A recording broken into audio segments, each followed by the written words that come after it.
What's going on, guys? Thanks for watching the podcast. I just want to let you know that if you have not checked out all of Hostile's clothing, this hoodie is one of my favorites. It's called the Ethos hoodie. It's on the website. I'm going to show you guys where it is. If you go to hostile.com and go under hoodies and sweatshirts, you click on the Ethos hoodie. This is the one I'm wearing here.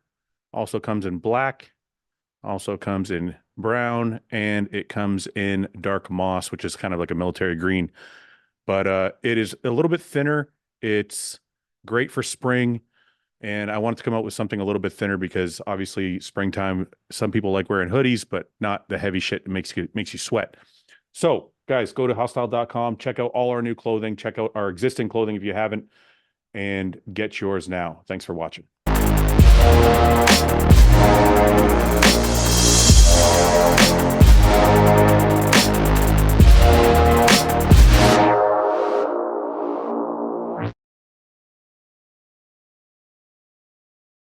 What's going on, everybody? Welcome back to the Real Bodybuilding Podcast, and I am with the man of the hour that everybody is kind of waiting to see show up in New York. Is Quinton Eriya.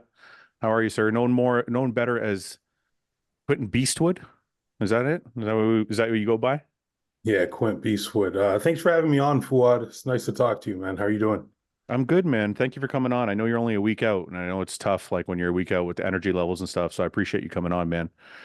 Um, I wanted to talk to you because there's a big show coming up. You're a week out, and I've always noticed your physique as one of the best in the IFBB with the most potential, which I kind of want to start off by asking you if you hate that word by now, because it seems to come up all the time when people are talking about you. So is it a source of positivity for you because people see it, or is it become like almost a little bit of a negative because you're like always hearing it? I mean, there was a time where I was seeing it as a bit of a negative because it's like, man, I don't want to keep having potential. I want to be at the potential. Right. But at the end of the day, people are just saying what they see. So if that's what Right. they see, if they don't think I'm there yet, then that's fine. You just got to let them in. I just got to keep working so I can meet that. Well, I'll just tell you from my point of view when I say potential, I say it in terms of a compliment because potential to me is like when I say you have potential, I mean it as far as like Mr. Olympia status. So it's like the highest, I'm saying it in the highest honor possible. So in that regard, when you hear that, is that something that you use as fuel in a positive manner? Yes, yes, absolutely. Okay. What would be, it's probably a silly question, but I'm gonna ask it anyway. What would be like is there a way in which you would hear it, which it would almost be like not something that you would take in a positive light? I guess if I mean, listen, people can pick whoever they want for whatever show. When people Mhm. are like, yeah, this guy's gonna beat you, but your potential, you have more potential. It's like, man, fuck Oh, that. I'm here I to win. see. I see what you're saying. Yeah, I got that. I got that. Okay. So listen, you have a massive show coming up next week. Would you say it's the biggest show of your career? Yeah, it is definitely. Is that because, well, I'm not going to answer. Let me ask you, why would you put it in that status? So I did the New York Pro before, and fuck that show, I shot the bed, Yeah. so I didn't do anything close to what was expected of me, anything close to what I expected of myself. So it was a shame. So this is a shot at redemption for myself. Okay. So the New York Pro has always been one of the biggest shows, next to the Olympia and the Arnold, it's the biggest show. So Right. that in of itself, and that we're not coming out of the pandemic, it already would have been the biggest show that I've ever done. I Sure. mean, obviously there's big names there, but for me, it doesn't like I don't really care who's doing it. It's just Okay. a bro. Yeah. Okay. Because I was going to ask you next, because part of the reason, like as a bodybuilder myself or a former bodybuilder myself, I would think that part of the reason why it would be the biggest show of your career is because you get to stand next to, a perennial top five Olympian. Like Nick is, Nick could be anywhere from first to fifth in that Olympia top five. So to me, is that something that factors into your mind at all? Like in a positive light, not a negative light, but in a positive, like I get to stand next to like the elite of the elite. Yeah, yeah, for sure. I mean, I got a lot of respect for Nick. I think he's one of the best in the world. So Mhm. it's a cool opportunity to get to, just get up there and, you know, compete. Yeah. Do you think I don't want to ask like what are your chances of beating him, because that's like obviously everybody wants to win and that's what you're going there to do.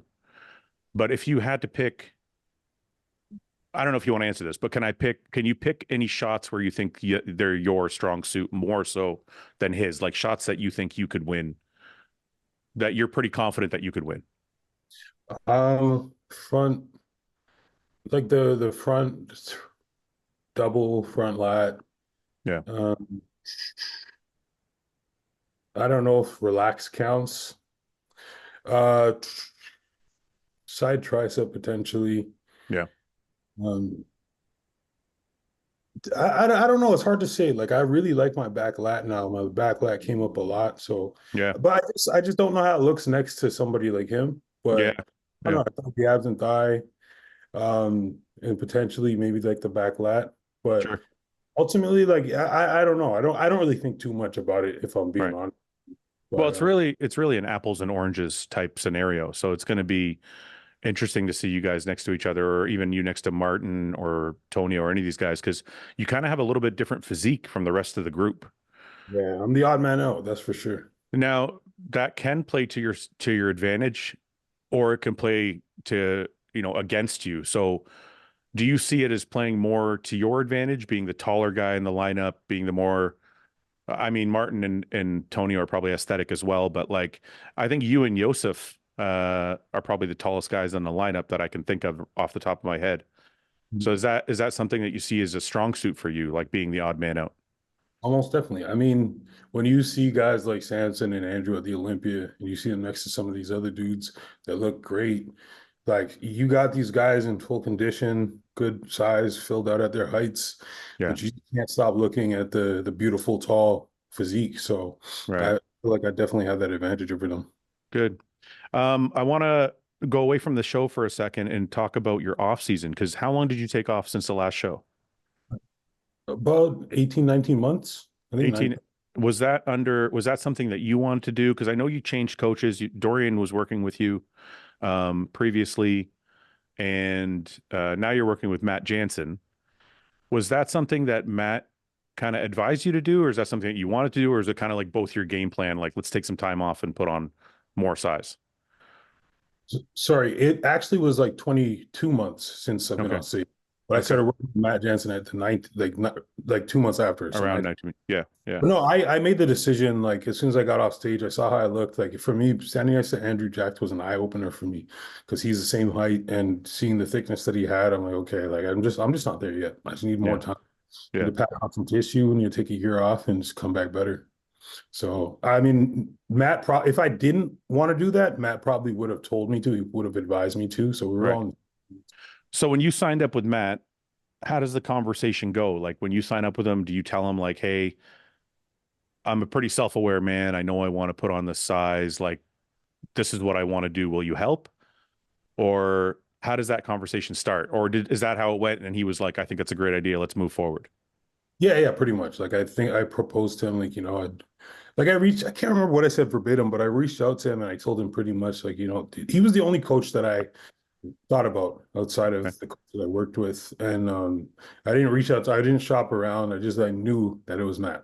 Hmm. So I reached out to him and he was, eager to work with me as well. Yeah. And yeah, we just figured, okay, 2024, we'll take this time off and we'll come back and we'll hit it hard. Why were you so certain that Matt was the guy? Other than obviously Matt has an amazing track record and he's peaks his guys very well and all that. Was there something other than that, or were you just like, I've seen this guy's track record. This is the person I want to work with? Yeah, the track record, from the outside looking in, seeing what he stands for, like the values. I really like that he's a family man. I like that he seems like he's very like close with his athletes. For me, stuff like that is important. So I Okay. have a lot of respect for him as a person. The relationship he had with Dallas, the relationship he has with Brad, with Nick, Hmm. I see that. And also one of the things that intrigued me the most was the off seasons, like Justin Shire's off season, where he made that crazy progress. And I think he had another client that made some crazy progress in like a 1 or 2 year span too. Yeah. And I'm like, hey, like there's something that I'm not doing Yeah. that's not translating to this because I've had big off seasons and I haven't come to the stage with the physique that showed for it. So I'm like, you know Right. what? I'm gonna work with Matt. I'm going to learn what I can. I'm going to come at my best. So over the last 22 months or 19 working with Matt, is it a matter of, was there something that he did that was drastically different from your previous long off seasons, or was it more a matter of just timing that helped you put on this mass? Like, was there something very different from what you were doing in off season versus Matt? Yes, there was a difference. I mean, really, when it comes to bodybuilding and coaching, it's very simple, right? It's Yeah. like diet this way, train this way. But with Dorian, he didn't do a training program for me. Yeah. So I just did my own training. And, I've been a trainer for a long time. I know how to train. I watch a lot of videos on different training, but, Matt pretty much took the wheel. He's like, listen, these are your weak points. This is what we need to bring up. And I think also because Matt has the eye of somebody that's like has athletes that are the best in the world, Right. he can like look at a body part and be like, it's weak, it's not strong enough. Whereas maybe somebody else or other people, like at my gym, for the past couple of years, I've been like the man, you know Hmm. that. Whereas like to Matt, I'm not the man. To Right. Matt, I have a lot of areas or had a lot of areas that could be better. So he let me know right out the gates. It's like, this needs to come up, this needs to come up, this needs to come up, and he structured a training program to get those things to come up. So I Right. think I made a drastic difference, and we were eating a lot more protein than I was used to. But yeah. So those two things, I think the training and the way that he focuses on the training Yeah. intensity is huge for me. So I didn't know that about Matt. I didn't know he did a lot of training stuff. I thought he was primarily nutrition. But the one of the more kind of underlying things I always want to ask people about when they come to a coach is, I've always said to people, I've always said that my thought process on having a coach was it has to be somebody that you put on a pedestal, because if you put them on that pedestal, you're going to be willing to do whatever they tell you to do. Yeah. So is Matt that guy for you? Like when you look at him, do you put him on like this upper level, being somebody that trains Nick and trains Justin and train Dallas? Do you put him on this level where whatever this guy says goes, I'm not going to question it at all? Yeah. I honestly, man, I never questioned him once. Has there? Sorry, go ahead. Go ahead. No, go ahead. I was going to ask you something. Go I ahead. look I look up to him, yeah, no, like I have a lot of respect for him, and I see him as like that football coach from back in the day that you never want to let down. So Right. Right. when he tells me to do something, it's like, yeah, I want you to get like X amount of sets for X amount of reps. I'm like, okay, I'm gonna have to make it happen. Like I Right. don't know how I'm gonna Right. do it, but I have to make it happen. Right. Right. Is it, can you think of, so I had an immense respect for John when John coached me. But even though I had that respect and even though I put him on that pedestal, there would be times where he would say, I want you to do this. And inevitably I would do it because I trust him, but I would question it. I'd be like, oh, fuck, I've never done that before. Like, is that, should I do that? But then I would do it anyway, just because of the respect I had for him. Is there an instance over the last 2 years where you can think of that Matt told you to do something where you're like a little bit hesitant, but you went forward anyway because it's Matt? Um, yeah, I mean, I think there's a lot of ways, there's a lot of different ways to skin a cat. Like, sometimes let's say there's a food drop, and I'm like, man, but I was seeing progress. you know, like, Yeah, yeah, yeah, yeah, yeah. like shit, cardio went up. Like I progressed this week, But Right, right, right, honestly, like I trust Matt wholeheartedly, and I know that he's got the experience, man. Like right, I have some level of experience, obviously, from doing this myself and working with different coaches in the past. But like the amount of data that guy's compiled in his right, lifetime is like it's astronomical. So for right. me, even in those moments where it's like, oh man, like it's like, okay, listen, following what he's saying is still what's best. Like he knows way more than I do. So there's a lot of talk from, some of the 90s guys and even some fans nowadays say, like, how come these guys need a coach if they're experienced themselves? So I'm only bringing this up because, as you said, you're a trainer yourself. You have a lot of experience. You've been doing this now for a number of years. What is your, if you had to pinpoint like the first and foremost thing or reason why somebody should have a coach or why you have a coach, what would you tell somebody who's like against coaches or doesn't think that a pro needs a coach? What would you say to that? Well, I mean, for I can speak for myself specifically because I've coached myself when I was natural, and there's a Right. lot of variables when you're natural. Hmm. I get so stressed out about contest prep. I'm like, man, am I too flat? I'm not lean enough. My glutes aren't showing. And I'm the kind of guy that's going to run myself into the ground over and over. I'll show up to every Right. show. I'll be flat and string at every show. Yeah. So the thing is, like, I get way too much in my head.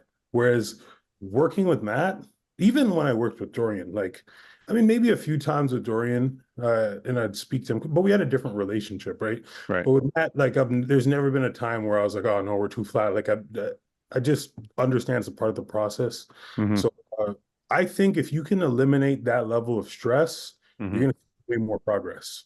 And Yeah. if you don't have the kind of experience that some coaches have, you might just not know what's best for yourself. However, I think, to play devil's advocate, it was kind of cool that back in the day they were responsible for themselves and all that other shit and still competing. I think it is kind of cool, and there's something to be said about that. Like, Right. maybe we could do it. Maybe we could do it. But honestly, I just like the fact that I don't have to think about it.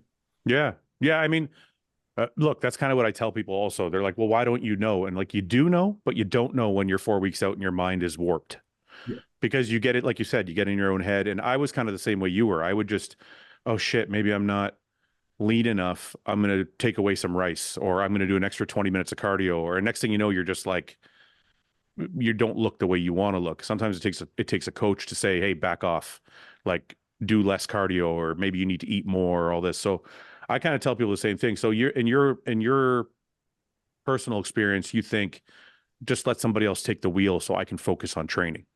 Yes, exactly. Yeah. Yeah. Man, when you're in the trenches, man, like when you're really tired, when you don't have a lot of food, and when those drugs are kicking your ass, like you don't want to be thinking about all that stuff, man. Right. Like, Right. like it's hard. Like the hardest part of my day is the training, because I mean, you can make it easy, don't get me wrong, but the reason why it's hard is because I'm always trying to challenge myself to have a better workout than the last week. I'm always trying to Right. challenge myself to outdo what I did last week. Right.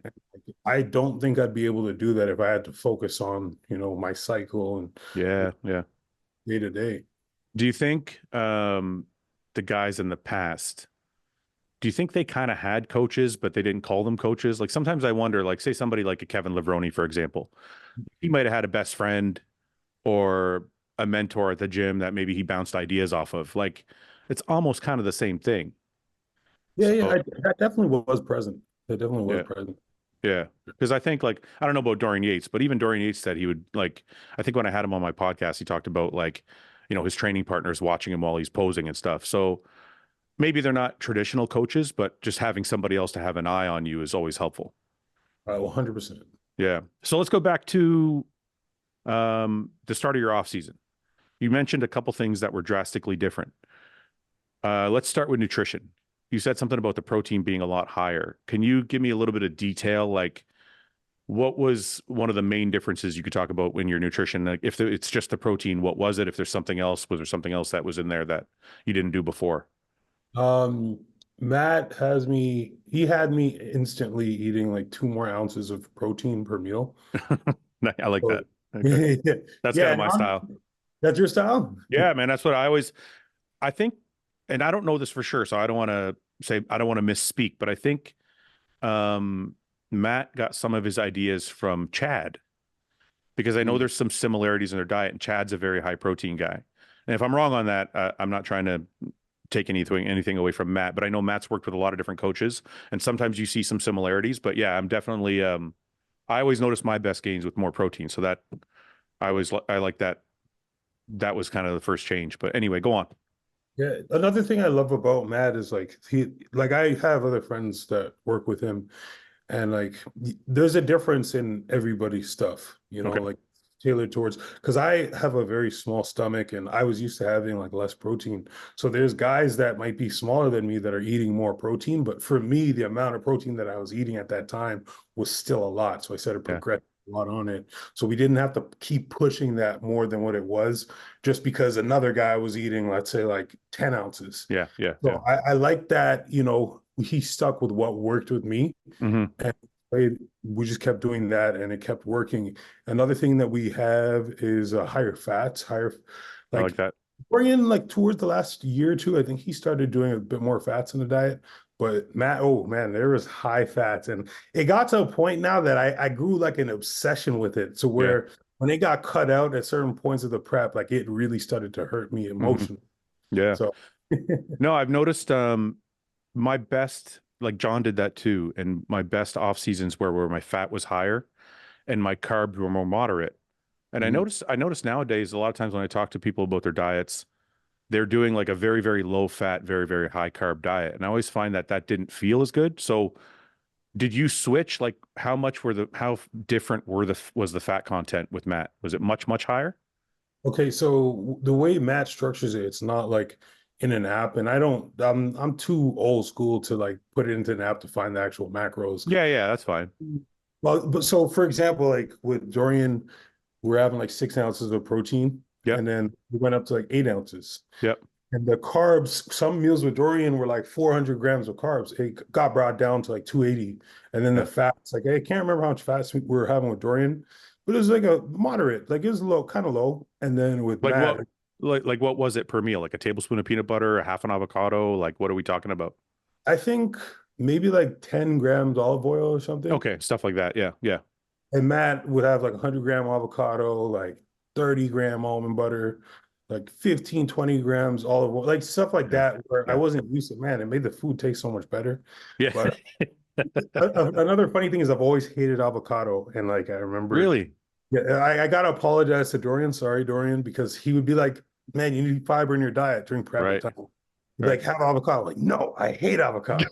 And I switched to Matt. Matt's like, avocado on the diet. I'm like, okay. See, see, that's what I'm talking about. Now, this is a perfect explanation for people watching. You and Dorian are more friends. Yeah, yeah. So it's kind of like your friend is coaching you. So you have, I don't want to speak for you, correct me if I'm wrong, but you Yeah. have a little bit more leeway to be like, yeah, I don't want to do that, man. Can you put something else in for me? Yeah, yeah, yeah. Whereas Matt, he's your coach less that more so than a friend. Mhm. So if he says eat avocado, you're like, fuck, I'm gonna eat it anyway. That's like, okay. Yeah, So he you tells me dirt, I'll eat dirt. That's right.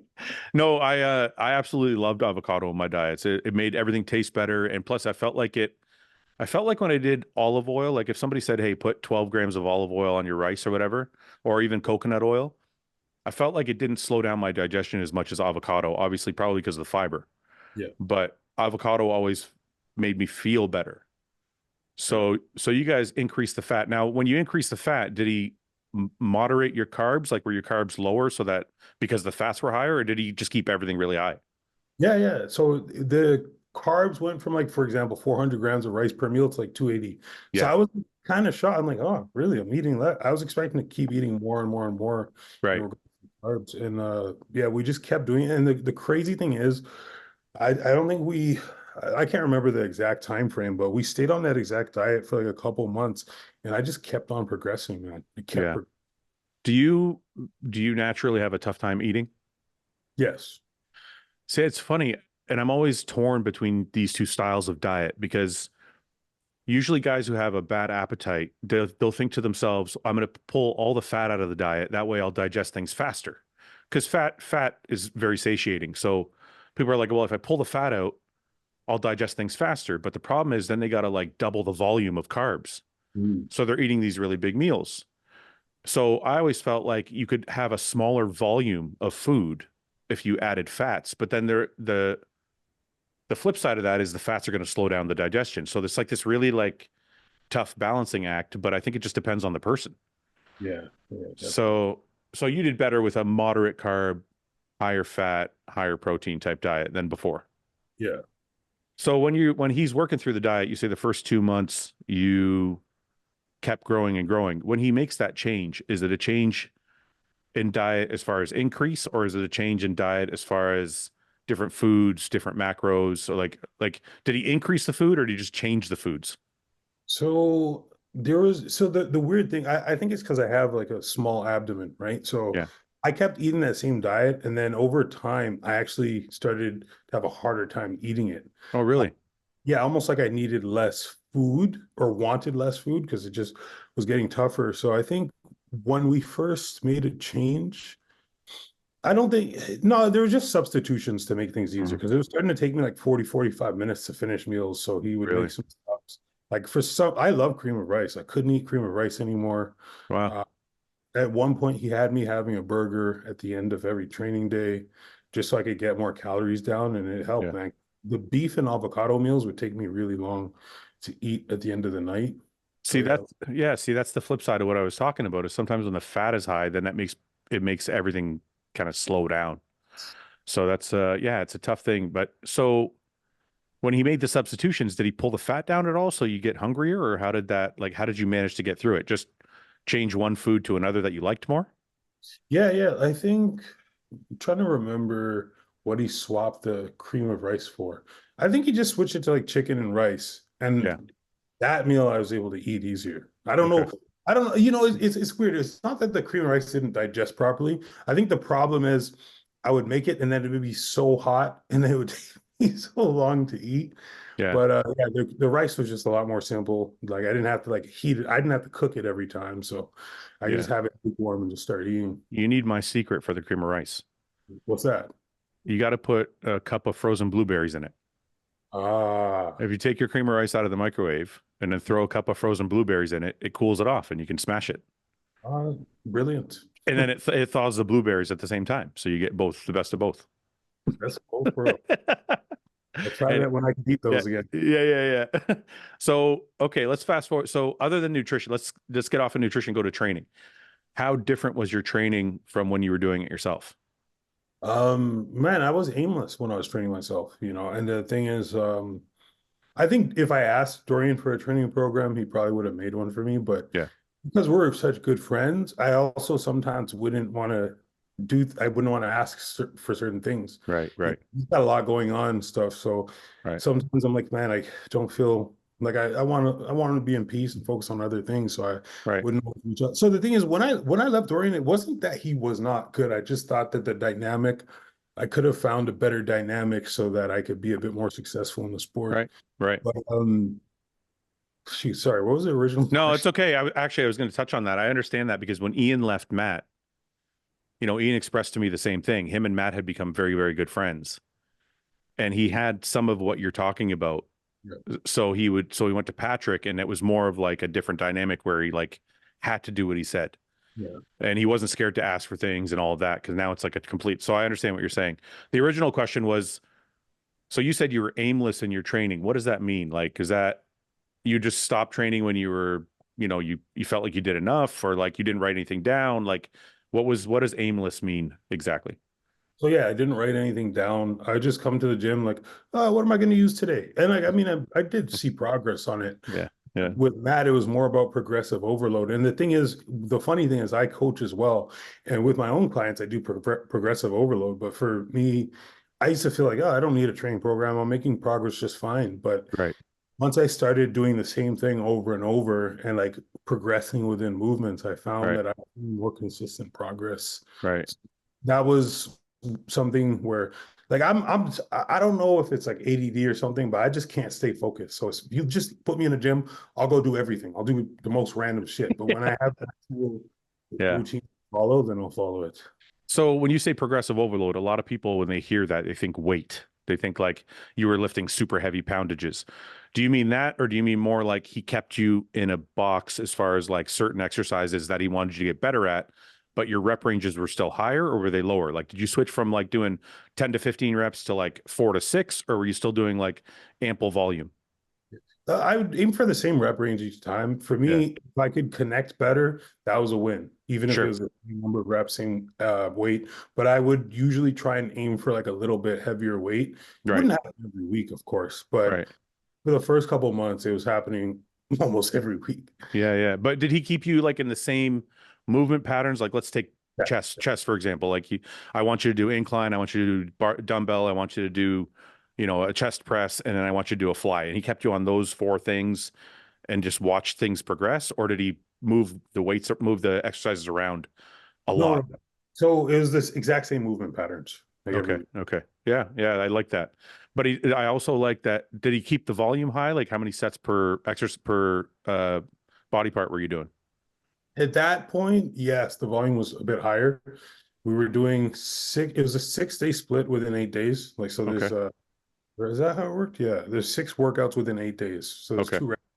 So essentially, in the 7 days that went by, I'd still get to rest twice. Yeah. But if I trained back on Monday, it would be Tuesday the next week. Okay. So it was yeah, there was a good amount of volume. There was supersets, there's drop sets, there's rest pauses, there's a lot of stuff. Okay. There's a lot of volume in that one. And then in October, we transitioned to a 4-day split, low volume. And honestly, that's been even better. I love it. When was that? When did you switch to the 4 day split? October 2023. So Yeah. after working together. Did you notice a lot of growth there? Because a lot of people I've talked to over the years have said some of their best gains came in 4 days. Mhm. Yeah, yeah, definitely. I saw some good progress during this time period. Man, I can't believe, I mean, I can believe it because I've heard of it, but actually doing the 4 days a week, dude, I don't know how I could ever go back to training more. Why? So I'm kind of torn like that because John used to have me do a 6 day split, but 2 of the days were like, for lack of a better word, light days or pump days. So it's almost like they were active rest. You'd go in, you'd do a few sets, you wouldn't do anything to failure, and then you just move some blood around and get the fuck out. Um, I like that just because I like going to the gym and I didn't like sitting around my house because I just like I'd get bored and I'd eat too much or something like that. On your 4 day split, on your rest days, do you enjoy just sitting around? Are you eating more on those days? Are you eating less on those days? How did Matt have that set up? I'm eating less on those days now. Okay. Yeah, so it's some I like it though because it's so weird because when I was doing 2 rest days a week versus 3, like once I had the extra rest day, it felt like I had like 5 more. I don't know why. It felt like I have most of my week available. I feel like I have Right. time for everything. Yeah. I could see more clients. I could take on more clients online. It's like that one day really like changed the quality of my life. And Yeah. yeah, like I feel like I go in for a deep tissue massage pretty often, Yeah. but I never before I would always get to the point where like, oh shit, something's gonna break if I don't. Yeah. But Yeah. so I'm Yeah. about to tear. I better get in there. But that Yeah. hasn't happened once. Can I ask you, was it partially because I tried the 4 day thing for a little while, and one of the things I did notice was I was really excited to train every day. Like all of my training days were very, very productive because I was like, I enjoyed going, like there was no overtraining. Like I was so rested that when I got there, I was like excited to train. Yeah. Is that part of like your why you like the 4 day split? Did you encounter that? Yeah. The thing is, as you said, you're not doing it as much, so every time you do it, it's a bit more special, Yeah. And I'm still that fitness maniac that loves to train. I used to train Right. 7 days when I Right. was next, So like I love the feeling, the sensation, but I feel like I get so much more. Like my pumps are better. Uh, yeah, everything just feels. It could be placebo, but I mean, I obviously, I've don't, seen progress from it. yeah, I don't think it's placebo because it makes sense. Like you're taking the days off, your muscles are recuperating, like everything's recovering, you're eating more food, that's coming kind of filling in your glycogen stores. Like that's always what I felt. And then when I got back to the gym, my pumps were better because everything was rested and fresh Yeah, versus like the 6 day, I'm like, I'm making progress, but I feel like I'm always a little bit empty. Like I'm not never like really, really ready to go. yeah, yeah. So, all right. So, a question about your off season. What did did Matt have you doing a lot of cardio in the off season? 20 minutes, 4 or 5 days a week. Okay. So just to keep appetite high, just for health reasons, like is there anything else he told you about why you wanted to do that? No, I understood why. Yeah, yeah. Okay. Um, Fast forward to the diet. So actually before we get to your diet, how heavy did you get in the off season versus previously? I think the most I got to was like 330. The quality it could have been a bit better. Yeah. I stabled at like 320 afterwards. Did you feel what's the heaviest you got in your previous off seasons? 316 a couple years before. Was your conditioning better at 330 or the same? It was better. It was better than the 316 for sure. Okay, so you felt like you'd made like significant progress muscle wise. Oh yeah, tons of progress. Yeah. All right, so um at 330 or even 320, were you holding a little bit of body fat, and are you the kind of person that is bothered by that, or do you understand like that's just the way it has to be? I understood that's the way it has to be. I mean, I can also objectively say that I don't really look good. like that, like Yeah. I'm pretty handsome when I'm in proper shape. And like, it's like, my face just wasn't the same, man. But honestly, I overlooked it because I was just trying to progress. Right, right. Are you still playing the field? Do you have a girlfriend, a wife? Yeah. No, no, I'm back in these streets, man. That's why you want to be lean. You're like, I need to keep my I need to keep my looks. Um, okay, but the reason I asked that is because I'm sure you coach a lot of people, and it seems like nowadays more so than when I was bodybuilding, people have a really hard time accepting that you need to put on a little bit of body fat to really make the gains you got to make. Mhm. So I'm just trying to kind of get a point across to people watching that even at the highest level, like you guys have to do that sometimes. Yeah. Is that kind of like, is that something you accept as part of bodybuilding? Yeah, yeah, no, 100%. I think once you have enough tissue, you don't have to push that hard in the Right, off season. But right, when you're at the point where you need the muscle, right. you need like it's gonna like a little bit of extra weight's gonna come with it. That's a good point, the way you put that, because I think a lot of times, like, people watching the podcast will see Ian, and Ian stayed lean in the off season, but they see Ian after 30 years old staying lean in the off season. It's like he had kind of already put on his base. Yeah. So I feel like what you said is very accurate. Like while you're putting on new tissue and you're still young, you kind of have to get a little bit bigger than you might want to. Yeah. Um, all right. So fast forward to the prep. How different is it than your previous preps? Um, It's different. There's no cheat meals. Really? Dorian would sometimes give cheat meals. And like sometimes I'd fight Dorian on it. I'd be like, nah, I don't want cheat meals. I'm not weak. You know, I mean, of course, yeah, I love it. Like I Yeah. love something that tastes good, especially when I'm hungry. But Right. I would always feel like, like I feel like you're giving me this as a reward or something. I don't feel like I need a reward. And he would explain to me like, no, it's because you're It's flat. You need it. physiological. Yeah. Yeah. Yeah, so once he got that in my head, it would work. But Matt's just he hasn't even there's been none. But so I like it because when there's no presence of it, there's no thoughts about it. Right. Right. So I Right. don't really care about food that's not on the plan. Right. Now, I forgot to mention this earlier, but I have grown to love avocado now. Yeah. Yeah. Yeah. So on the low days, there's no more avocado. So like, that's the one thing where I'm like, man, when's that high day coming? I need that avocado and ground beef, baby. Like, Well, especially now as you're starving, the avocado and ground beef is probably so fucking good. man, like yeah, I can't name anything better at this So moment. let me ask you though, there's two questions that arose.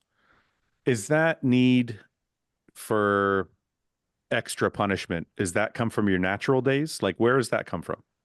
Not when I say extra punishment, I mean like you said you like not having cheat meals, you like suffering through the diet. Does that come from like doing it as a natural athlete, or when you were natural were you having cheat meals? Like maybe explain to me how that mindset works. I think it comes from me being a bit like unhinged, and I think that's what makes me good. That's why you see bodybuilders that are similar to me and they Mhm. don't come in with the level of condition that I bring Mhm. because I think I'm willing to go places that they're not willing to go to. Sure. And yeah, like I just feel like to me, I want to be the hardest worker. Right. I want to know that I did more cardio than all these guys. I want to know I did put in more time into my posing than everybody. Right. So when it's all said and done, like if let's say if something doesn't go my way at a show, Mhm. and I know we had a burger and fries, I'm gonna be thinking like that fucking burger and fries, man. No, it's not like it can't be why. It can't be why. That's not why. Yeah, yeah. In your mind, that's how it works though. It's Yeah, that yeah. fucking Well, burger. I'm unhinged, man. So Yeah, yeah. like when I'm suffering, when I'm in the dark, it's like there's nothing. Like if it doesn't go, I'm like, okay, we did everything we could. Right, right, right, right. See, I've had a number of different coaches from Chad to Hani to John. So I've had a little bit of both. And I do understand, but when I do understand the reward thing you're talking about, and I think Urs put it best. Urs was on the podcast once and he said he doesn't like having cheats because you can manipulate your diet so that your coach thinks you need a cheat, which I never realized I was doing when I was with Chad. But I would be working with Chad, and at that time you only sent pictures once a week. So I would like shave a few grams of rice, do a little bit of extra cardio, and then I would look a little bit flatter for my photos that I sent in. And then Chad would be like, "Oh, have a cheat meal or a cheat day." Actually, at the time it was a cheat day. So Mhm. I would be like, "Oh, fucking sweet, I got a cheat day." So you're almost cheating your diet in the wrong way so that Yeah, you look more shredded or more flat to get you're looking for that reward. yeah, yeah. Yeah. That's good. Whereas like when I worked with Hani didn't do cheats. He would do like small refeeds. I think when I worked with him, we did 16 weeks. We did one cheat, and it wasn't even really a cheat. It was like whole eggs with like bread or something. Oh, Um, but I actually like that better because there was no, oh, I got to get leaner so I get the reward. yeah, It was just like, okay, this is it for the next 16 weeks. Just just dig in. yeah. So I understand your thought process that way. You When know, you were, go ahead. Sorry. yeah, sorry for No, interrupting no, you. no, no. Go ahead. Like with when I worked with Dorian, I remembered there was preps before because this was more of like we did like a couple years together. This was more of how I was on the back end the last year or two. Because the years before, I did feel like that. I didn't do anything extra Right. to cut down or flatten out, but I remembered every week, I'm like, am I going to get a cheat meal? Yeah. So, like, the fact that it was in my subconscious, I felt like my mind should be focused on being successful and winning. And, Right. like, as long as the presence of this good food is there, my mind's in the wrong place. So, Right. Right. Right. I think that's why I like the argument for refeeds over cheats because I don't think I don't think you look as a look I personally anyway, I don't know about you, but I wouldn't look at a refeed as much as a reward as it would like if somebody said go eat a pizza or go eat a whatever. Like I would look at a refeed as more like a physiological thing, yeah. where I would look at a cheat more like a reward. Yes. Yes. So I think that's a good. But I mean, look, if you talk, I bet if I talk to Matt or even Dorian about this, they would say that the grease and the sugar and the shit in a cheat meal is somewhat helpful. So I don't know. It's like you got to figure out your athlete, I guess, and what's driving them. Yeah, yeah, for So sure. Like for different people, like I have some clients where they're civilians, right? So right, they might need that to keep going. civilians, the regular people, yeah, They might need a little something to keep going. But like am I'm a professional bodybuilder, right, like I should be able to handle, avocado or sorry, not avocado, asparagus and green right, beans for a couple right. weeks. Hmm. Um, Quint, I want to go back a bit. What is your background? You're Nigerian? I'm Jamaican Nigerian. Jamaican Nigerian. Okay. Can I go back to your childhood a little bit? Because I know you, but I don't know you really well. Let's go. So where did you grow up? I grew up in Markham, Ontario. Okay. What did you do in high school? Did you play sports or anything? I played basketball. I did track and field.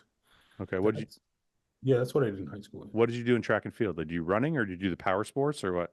I was a 100-meter champion locally and a Yeah. 200-meter guy as well. What's your fastest 100-meter run? It was like 11 seconds. I don't think it's like crazy fast. Yeah. Well, it's fast for me. I run it in like So what? Okay, so the reason I'm asking that, were you a school guy? Did you get good grades? Did you get like just pass and get by? Like, did you like high school? Was it not your thing? Like, what is that like? I loved high school because I had a lot of friends. I was funny. Yeah, I didn't try though. I just yeah, did my best to pass, yeah, which I shouldn't even say that. I just tried to pass. That's all. And I yeah, got yeah. through. Did you go to higher education or no? No, no, I got out and I was, dude, I was aimless. I was clueless. I didn't know what the hell I wanted to do with my life. So Right. took, I took a year off after high school and Yeah. was just working out and working at American Eagle. How many siblings do you have? I have three brothers. Older or younger? I have two older brothers, one younger. Okay. So you're the middle child. Yes. Is that so you don't get the perks of being the youngest, but you also don't get the respect of being the oldest? Yes. You kind of like in the worst spot in the middle. Oh, it was rough growing up. Do your older brothers beat you up at all or no? One of them did. One of them, he's not tough. So, but the other one beat me up, and me and my little brother would fight all the time. I see. Okay. Parents, both your parents in the house? You have good relationship with them? Yeah. I'm great. I'm good with both of them. Okay, that's cool. So I'm only asking these things. I'm curious, like I always ask that stuff because I'm curious of work ethic and kind of like what drives you. But I also want to know like what led you to bodybuilding? Like, do you just start training in the gym and somebody kind of talked you into it? Is there somebody you knew that was doing it? Like, where did that come from?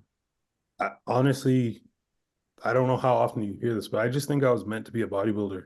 Okay. My dad worked two jobs ever since I was conscious. Ever since I knew what Yeah. was going on, he's always worked two jobs. He's been gone in the morning, came back briefly at like 3 o'clock, back to work. So Yeah. I've always seen him as like a workhorse, and I just probably now that I think of it, that's where I get it from. Yeah. When I was young, I was playing like football in elementary school. I was playing basketball, but the one thing that was always important to me, I'm like, I gotta have abs and some good biceps. Why? So I Why don't was know.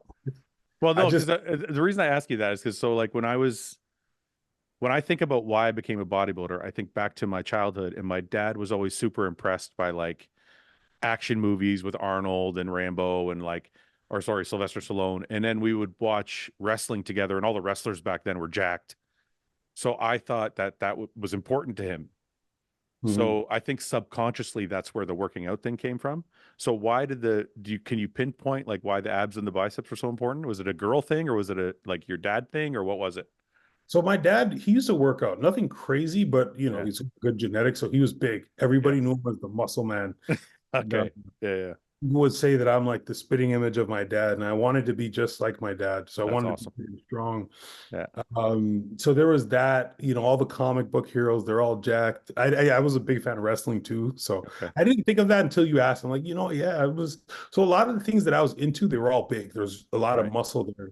Right. And it seemed like girls liked it too. So I had to make sure I had Yeah, but girls, the tricky thing is, I don't know your experience now, but I found that girls only like it to a certain size, and then it starts to scare them away. It starts to Then go it's the all eyes. yeah. It's like 210 pounds, you're good. And like 230, you're like, well, maybe not for you because you're taller, but 230, now you're scaring them away. It's like um what so your dad was into well, your dad was big, you wanted to be like your dad, that was your thing. So when did you start training? Like what exactly got you in the gym and more consistently in the gym? So when I was 12, 13, I had a friend that would work out and he was like jacked for our age group. So he Hmm. started telling me like, yo, you should do this. You should do some curls and some shoulder raises. It won't stunt your growth. So I started doing them. Yeah. And then my dad started bringing me to the YMCA with him while he worked out. And I would just be Uh, doing curls and that's training awesome. my shoulders. So Yeah. that was like the origin. And every year for like a month, just a month every year, I would work out. And then it would kind of go away a bit. I'm like, why did it go away? I thought you work out once, and you just keep the muscle, right? Why did you stop though at the end of the month? You're like, I'm good. I want to do something else. When I was really young, I think since when I first started, I was like going to school and I was flexing my biceps, and like people were kind of like grossed out by it. So Really? I was like, okay, shoot, I should probably Ah, slow I wonder if that's a generational thing. down. Oh, for sure. You were too masculine. Yeah. Nowadays, kids are into that shit. Like Oh, they're back now. Now they're back. yeah, Well, yeah, I mean, I think it's probably because of kids like Sam and like, yeah, a lot of those kids know who Nick is and stuff like that. So I think maybe that's why and maybe obviously Chris Bumstead and stuff. exactly. So yeah, maybe it's come back around a bit. What did your dad do for a living? For what was the two jobs? My dad is a cook. He's a chef. And one of the other job, he worked in a mental, I don't know what to call it, like a mental hospital. Okay. Okay. Took care So of people. was he a social worker or did he just work there? He just Like, worked there. He just okay, worked. okay. Did you get any of your dad's like cooking skills? Nah, nah, didn't translate. You just eat for fuel then. You don't eat for taste. Exactly. Yeah. Okay, okay, okay, okay. What about your mom? Was your mom stay-at-home mom or did she work? She worked. She was a hairdresser. My mom is funny because my dad was a chef, but my Yeah. dad wasn't home much. So he would just make food Hmm. in big quantities, like a bunch Hmm. of spaghetti, a bunch of shepherd's pie, a bunch of Hmm. lasagna. Yeah.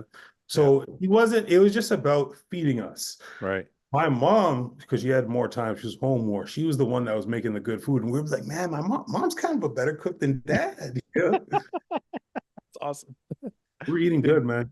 were you guys were you guys well off coming up? Were you like just getting by? Like I grew up like we basically grew up on one salary. Like my dad was a welder Okay. and he made, I don't know, I want to say like 40 grand a year or some shit, which was obviously worth more then than it's worth now, but still not a lot when you have five kids.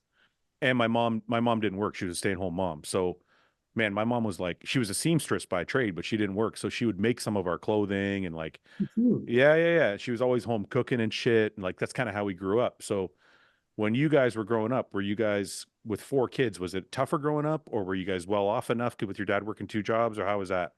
Yeah, we did pretty like we did okay. Like I think Yeah. like top of like middle class. Oh, okay. Um yeah, my dad like yeah, he hustled, man. That guy Yeah.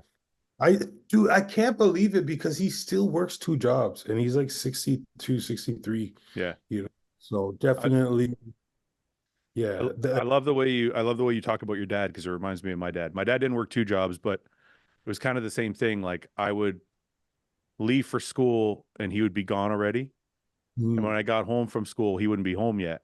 And yeah. he would be working like a longer shift. Maybe he took some overtime and he would come home and, he had like holes in his shirt from fucking welding and stuff. And like, he just a man's man, like Yeah, yeah. it seems like that's kind of how you see your father too. I kind of like the way you're talking about him just kind of reminds me of my dad too. So that's That's cool. Um, okay. So I asked the fans, I don't want to keep you too long because you're dieting and I don't want to wear you out, but I did ask the fans if they want to ask you a few questions. Do you mind answering a few?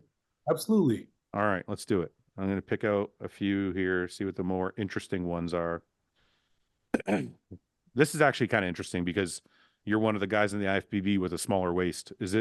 What are the ways that you kept your waist line tight while putting on size? Which is interesting to me because, um, a lot of people say like deadlifting and squatting and all this shit can blow out your waist, but I don't know. What do you think? What is it genetic or is it something you're actually doing to keep your waist tight? I haven't done shit to keep it tight, to be honest. You're gonna piss everybody off. But one thing I will say is I think with time, I think it happens to every bodybuilder, and Yeah. it's gonna happen to me if I do this to an old enough age, it will grow. Yeah, Like yeah. I definitely think you're right. I think personally, I think with the amount of food we have to eat and just the amount of size we're putting on, you're lucky because you have such a big structure that I think you can still keep putting on size and it's not going to go to the wrong areas. But I think a lot of guys, like I'll put myself in the same category. I think when you max out your body's potential for size, it starts going to the areas you don't want it to. Like yeah, your ass starts to get a bit bigger, your obliques start to grow a bit, like everything kind of starts to grow. Like, we saw that with Kai Green. Like he had this immense physique. And then when he really went past where his body wanted to be, then other things started to grow. yep. Yeah. So you think you're going to get to a point where if you keep putting on size, it's going to start to go to your waist potentially? Yeah, I think if I keep growing, like I keep having big off seasons, eventually it's gonna happen. Like I was nervous after the big off season because like my stomach was out to here. Like, Hmm. sorry, my stomach is like out to here, like the whole off Yeah. season. So Yeah. I'm like, man, maybe my stomach's gone this next show. Like, Yeah. Yeah. but it seems okay for now. How old are you right now? 28 or shoot, 29. Well, 29. you're still relatively young in the bodybuilding game, but I'll tell you this though, be careful, Quint, because I think you should start doing some stomach stuff only because, one of the things Luke did that was amazing was he actually reversed his stomach stuck out the first year I competed against him, and he reversed it to the vacuum that he was doing when he placed second at the Arnold by doing vacuums all year long, even the off season. He would do them twice a day, once when he woke up and once Mhm. after his fifth meal because he wanted to do them when his stomach was full.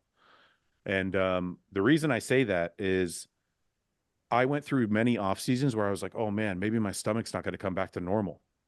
And then when I dieted, it would always come back to normal because it wasn't like a bad thing for a while. And then there was one off season where it didn't come back. And I was like, oh fuck.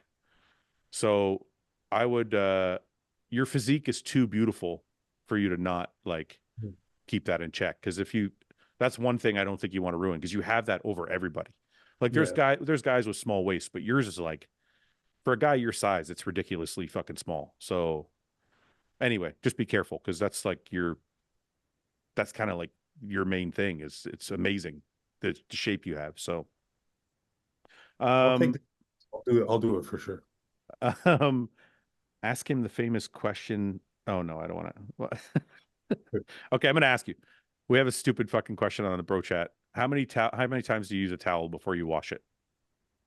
Shoot, I don't know, maybe like 4 or 5. Okay, that's average. No, that's good. That's good. I was okay.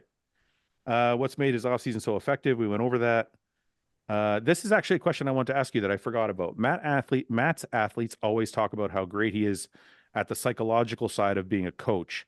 How has his approach to coaching impacted your psychology around bodybuilding? So I'll expand on this a little bit. A lot of things I hear about Matt is that he like looks up to Phil Jackson and stuff like that as like amazing coaches, and he's very into like the psychological and the confidence of his athletes and things like that. Did Matt have those conversations with you? Yeah, yeah, we've had a couple conversations. The thing about it is like, man, I think what he does, you can't really teach. You have to have Right. that kind of passion and also that experience. But like I've worked with coaches before, and not Dorian because Dorian is a very nice guy. So I'm not Right. going to name the coach, but I've had coaches before. They tried to push you, and they kind of talk down to you, I see. and it would make me want to fight them.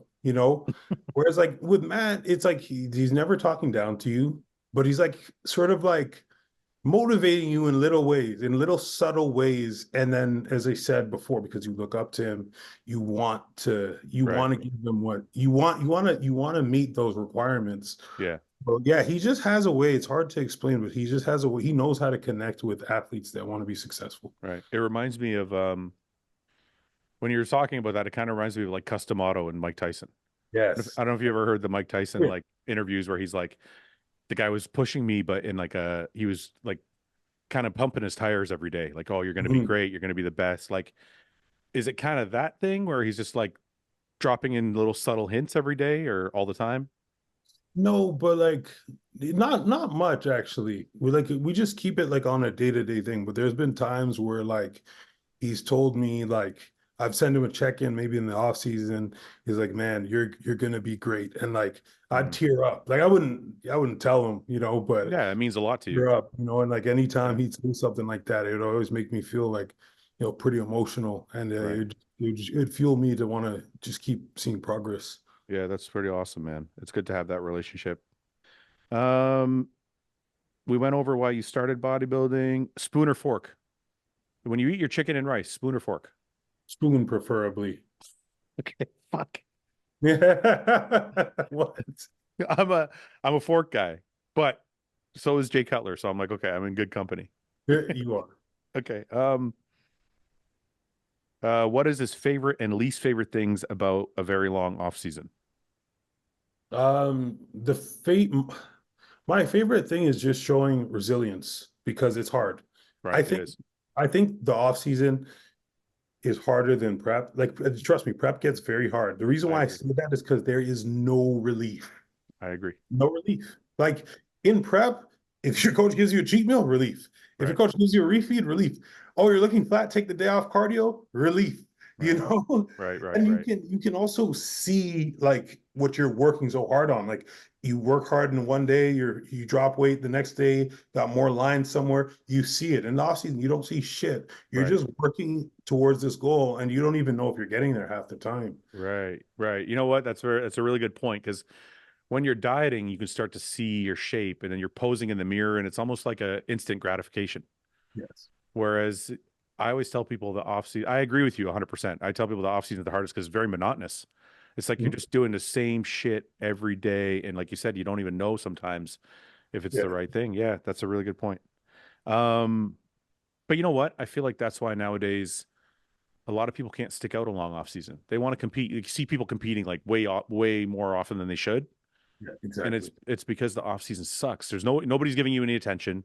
Mhm. You don't have anything to post because like you don't want to post how like chubby you are or whatever. Like Yeah. so it's like yeah, it's interesting.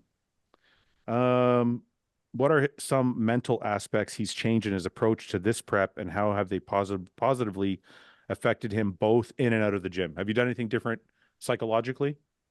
I mean, I just got more mature. I got a little bit older, and my outlook has, graduated from what it was before. Where whenever I'm thrown like whenever Matt throws something at me, like we were doing up to 110 minutes of cardio, just 10 minutes under 2 hours. And I think in the past, I would be like, oh man, like I gotta do this, like, Yeah. or I try and maybe think about a way that I could, not do as much. Whereas this time my mindset was like, I get to do this. It's a Right. privilege that I get to do it, even if I have to do three. If doing 3 hours is going to give me the best look possible, I'm going to do the 3 hours. And I also heard a rumor that Hadi was doing 3 hours. I don't know if it's true, but that lit a fire under my ass. Like, and I voice noted Right. Matt one night. I'm Yeah. like, I heard Hadi's doing this much. Listen, if we got to do 2, 3 hours, I'm gonna do it. Next day, he raised the cardio, You know what's and funny? You know what's funny? Usually that works the opposite. Like usually an athlete will be like, "Hey, I heard so and so is only doing 20 minutes of cardio. Why are we doing so much?" And you're doing the opposite fucking shit. You know, it's funny you said that because a friend of mine back in the day, I think I was like 34, 35, and I was getting to the point where I was like looking past bodybuilding. And I was like, man, I don't want to go tanning. I was just bitching about something so stupid, right? I'm like, I got to go tanning and I got to cook my food. And he looks at me and he's like, look, I got to go to my construction job. If you want to switch, you can go dig ditches at my fucking job and I'll go tan. And I was like, oh, you're right. You know what? I'm being a bitch. Yeah. Yeah. So you're right. You get to do this thing that's like incredible. Um, does pineapple belong on a pizza? Absolutely not. No. Come on. Really? I'm one of those guys, man. I'm sorry. Okay. Hey, listen, I like all pizza, so I can go either way. I'm good. Okay. Um, let's see. He said in one comment, once he wins an O, his family is more important than to keep going. Can he elaborate more on what future intentions would be if he were to make it to the absolute top? I don't know what the family thing means, but oh, Oh, his family is more important than to keep going. So maybe he means having your own family. yes. Okay. So I was asked a question the other day, and the person's like, would you go and like win the O like 10 times if you could? And Right. I said no. Like for me, like having a family and being a father is more important. Like 10 going for like 10 back-to-back championships is not something that intrigues me. But at the same time, right now I'm speaking without having that experience. Right. Yeah, let me be champion. Shit might change. So yeah. Well, I mean, look, I'm just going to say something hypothetically. I'm not saying you're going to win the Olympia this year. I mean, maybe you will. Who knows? But if you won the Olympia, say this year or next year, a lot of guys don't retire till 40. Mhm. So would it even be, I mean, personally, I kind of agree with you. Like maybe it seems awesome to break the record, but at the same time, you're like, that's a long haul, man. Like 10 years of your life trying to stay on top. Like I have a lot of respect for, Ronnie and Phil and these guys that like did that over and over. Chris, like these guys do it over and over every year with a target on their back. But can you see that even? Like, do you even potentially see that? Like if you won, you'd be like, you know what, I'm going to do this till I'm 40 and just keep fucking winning. So the thing about me that I know is like I have a problem where when something's good, I keep going there. Like when I used to party and I'd use party drugs, I'd be like, shit, it might wear out soon. Let me use another one. So I stopped partying at 20. At 20, I stopped and I focused on bodybuilding. Mm-hmm. So with bodybuilding, I feel like if I reach that level of success that I've been dreaming about, I'm going to have a very, very hard time. So I might say, no, I'm going to be focused on family, but I don't have that family. I'm not married. So Right, at this right, right.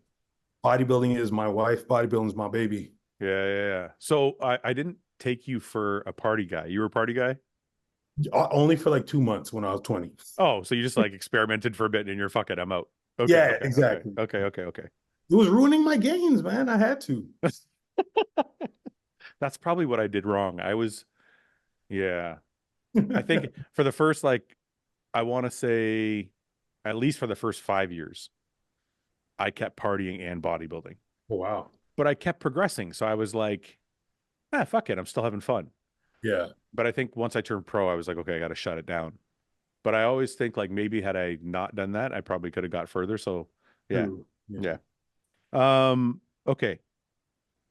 We talked about Matt and Dorian. I'm not going to ask you that. will you do a run of shows to get to the Olympia qualification? If, yeah, that's actually an interesting question. If New York doesn't go your way, which I know people don't like to think about, but do you have a plan B? Like, are you do California, Toronto? Like, you're from Toronto, so is that something that's in the cards for you? I would like the next show is Cali, right? Yeah, That yeah, would probably be where I would like aim my focus at. yeah. Again, like I'm at a point where I'm just, yeah, like I don't go in with the mindset of losing. And Of course. yeah, we'll see. We'll see. At the end of the day, we got to see how I look, how the prep, how the peak week goes, and all that stuff. But either way, like even if I were to not get what I want, I still think I'll be in a really good spot. Let me ask you a more pointed question that's maybe a little bit more realistic. If you stood on stage and you looked the way you envision yourself looking after having 22 months off, let's say you're like, man, I look phenomenal. Like I can see the gains. Like I feel incredible. My peak was really good. But for some reason, it doesn't go your way. Are you still going to want to present that package other places? Or are you like, okay, it didn't go the way I wanted. I'm going to shut it down and take another year and like put on even more so I'm undeniable? No, I'm going to the O this year. Okay. That's That's kind of where I'm. Okay. Okay. So that's your main goal. Your main goal is to get to the Olympia this yeah, year. Olympia this year. Yeah. Okay. Okay. That's going to be interesting, man. I think that's going to be a big deal. Um, we did the what age did you decide about bodybuilding?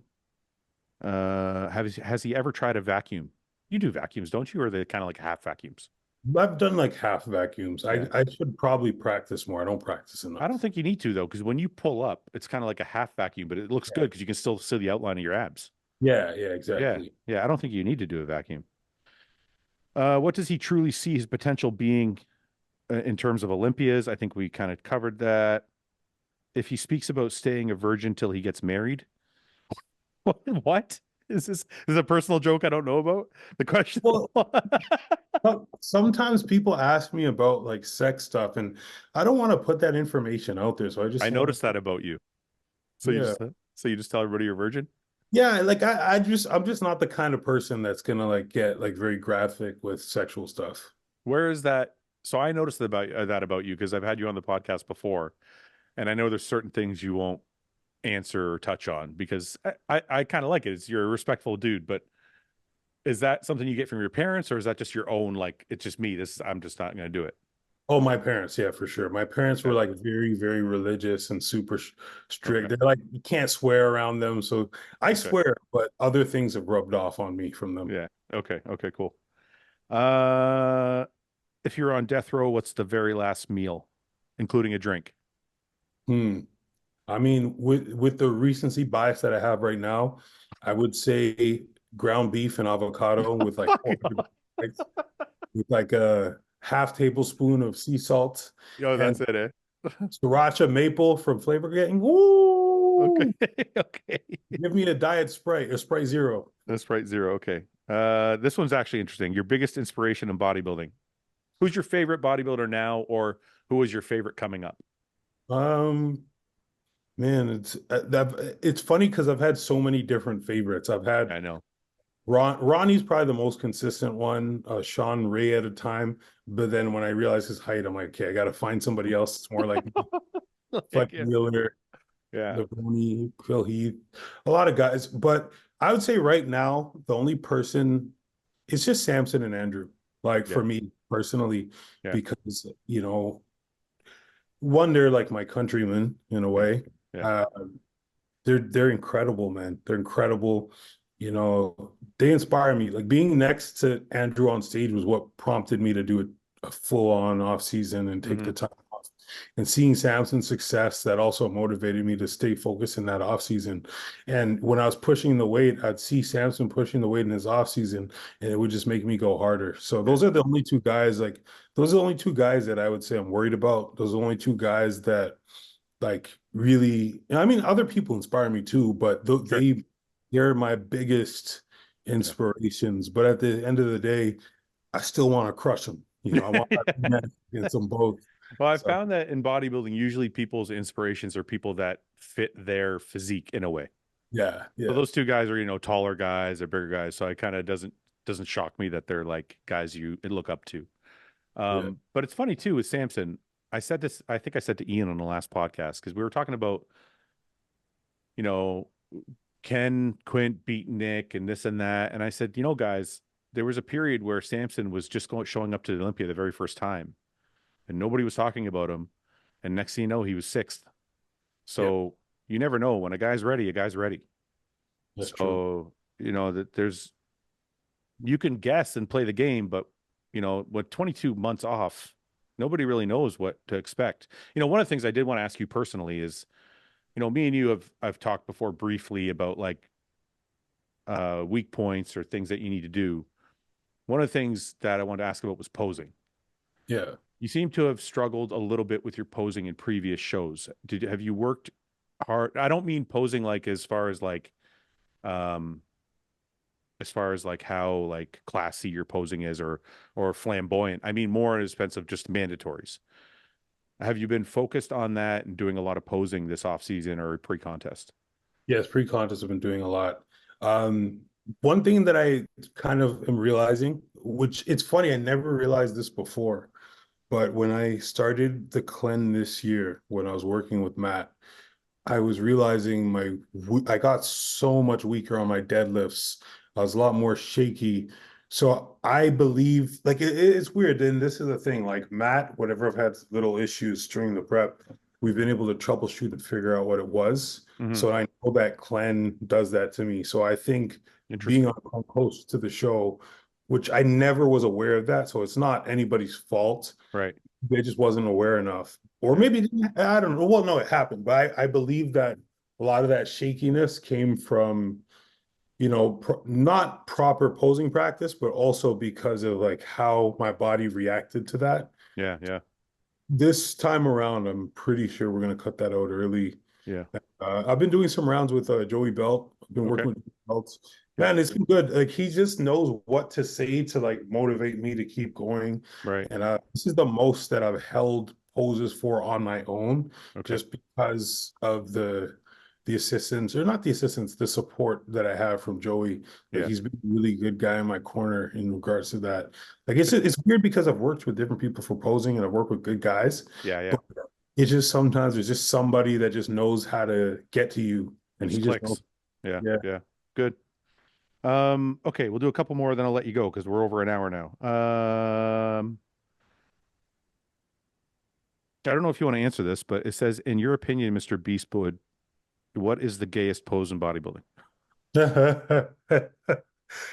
um, I guess I'm too. I've never thought of that. I don't think anybody has.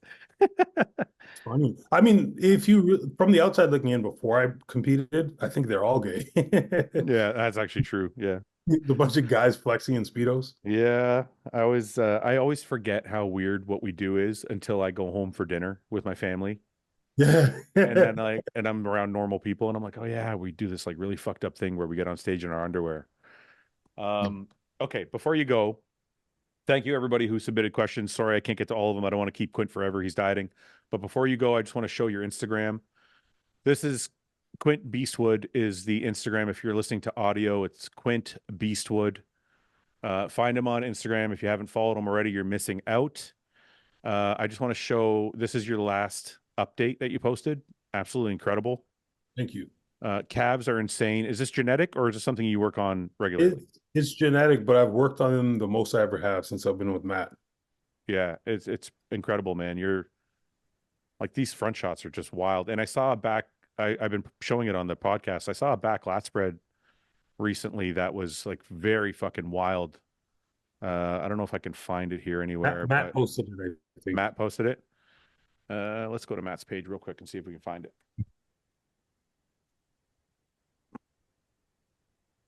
Matt, is it in here, you think? Yeah, it's in there. Yeah, this shot is fucking wild, man. Like this is not your back did not look like this last time you were on stage. No, it did not. Yeah, you've done some real work there, man. And like this is like your calves are almost too big. Yeah, this is incredible, man. I'm really looking forward to seeing you on stage next week. I also want to show this before we go.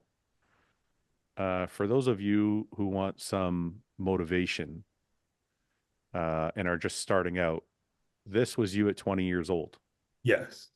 I mean, look, you're still awesome for 20. Like you got great arms, great legs, but like that's a huge difference uh in 8 years. But that again, like that's something I think people should see. Like this is 9 years later. Yeah, it takes So time. so let me ask you this about that 9 years. Was it a consistent 9 years, or were there years in there maybe where you weren't as consistent? So the party phase happened before I did my prep for that first show. Right. And I told myself, like, I'm not gonna do this. I'm spending too much money. I'm losing my gains. The gym makes me happy. Yeah. And I devoted my life to bodybuilding and fitness, man. And So it's that's so it's it. been a consistent 9 years. You've been going hard at it. Listen, man, I haven't stopped. Like Awesome. maybe a week break after like a couple shows, just let my body Yeah. relax. Yeah. But even after surgery, gyno surgery, like I was in the gym doing like hamstrings, Yeah. like Yeah. I'm up there. Awesome. Awesome. Okay, Quint, I'm going to let you go, brother, because I know how hard it is a week out. I really appreciate you staying on for this long. Is there anybody or anyone or any brand or anything you want to thank before we go, or anything you want Um, to say before we go? yeah. Let me say a couple things. I want to thank HD Muscle. I want to thank Dorian Hamilton, because obviously he's a great friend. He was a great coach to me. I learned so much about bodybuilding from Dorian. You want to thank Iron Bull Strength, Biolabs. Biolabs has been great and keeping me healthy during the training. Want to thank Matt Jansen for being an incredible friend and coach, and just teaching me more of stuff, teaching me a lot of stuff that I didn't know and just pushing me Right. in ways that I haven't been pushed before. So I'm definitely grateful for all of that. I want to shout out the competitors at the New York Pro. There's a lot of really good guys. I got a lot of respect for everybody. I come in and I want to crush them all. I'm here to win. Like I don't Yeah. I'm friends with everybody, smiles and handshakes. It's not like we're going into a fight. It's a bodybuilding show. We're going to be Right. beside each other, flexing and sweating it out. Right. But yeah, make no mistake, I'm here to beat everybody. So, Good. I hope everybody, I hope we have fun this week because I Yeah. know I'm gonna have fun. I'm prepared, and I just can't wait to get back on stage and see everybody and meet the fans. I like that, Quint. A lot of times I have people on the show and they're like, "Oh, I just want to beat my former self." It's nice to hear you say like, "No, I want to fucking beat everybody." So Bro, that's awesome. I'll smoke my former self, but it's Yeah. like these guys are better than my former self. I got to smoke them too. Right. Right. Right. No, it's honest. That's what I like about it. Quint, thank you very much, brother. I appreciate you taking the time, and I'm hoping I can make it out to New York to watch the show live. But good luck next week. If I don't, I'm sure we'll cover it. But I hope you have a great last week and a peak week. Thank you so much for having me on, man. I appreciate you so much for it. Okay, thank you, Quint. Yeah, thank you, man. Bye bye.